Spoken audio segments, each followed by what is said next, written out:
Hi friends, నేను మీ నషరుద్దీన్. ఈరోజు vote అనే తెలుగు మూవీ గురించి తెలుసుకుందాము. ఈ మూవీ ఎయిర్టెల్ ఎక్స్ట్రీమ్లో రన్ అవుతుంది. సింపుల్గా ఈ మూవీ కాన్సెప్ట్ వచ్చేసి ఓటర్లు ఓటు అమ్ముకోవటం వల్ల జరిగే నష్టాలు, దానివల్ల జరిగే పరిణామాలను ప్రజలకు తెలియజేసి తన బంధువుల్లో ఒకరిపై ఓటు అమ్ముకున్నారు అనే కంప్లీట్ చేయటము ఈ మూవీ కాన్సెప్ట్. ఇకపోతే ఈ మూవీలో నటీనటులు వచ్చేసి అంత ఎవరికి తెలియకపోవచ్చు, కానీ గోకరాజు గంగరాజు అనే క్యారెక్టర్ మట్టికి పెద్ద రోలు కీ రోల్ అని చెప్పాలి.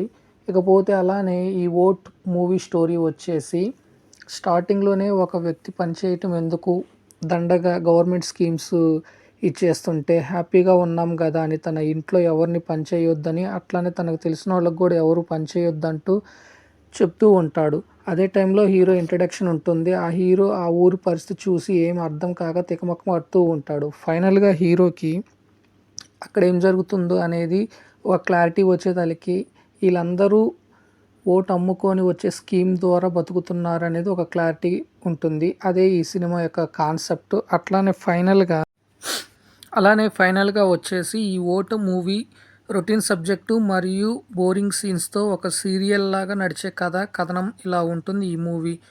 ప్లస్ పాయింట్స్ వచ్చేసి ఓటు వాల్యూ తెలియజేయటము, ఫ్రీ స్కీమ్స్ వల్ల జరిగే నష్టాలు, అలానే ఓటర్లకి పంచే డబ్బులను భాగాలుగా చూపించే విధానము, ఇట్లా ఈ కొన్ని ప్లస్ పాయింట్స్ అని చెప్పాలి. ఇక మీ అందరికీ నేను ఇచ్చే ఈ రివ్యూ అనేది మీకు నచ్చినట్లయితే నా ఛానల్ సబ్స్క్రైబ్ చేయడం మర్చిపోకండి. Thank you. మీ నషరుద్దీన్.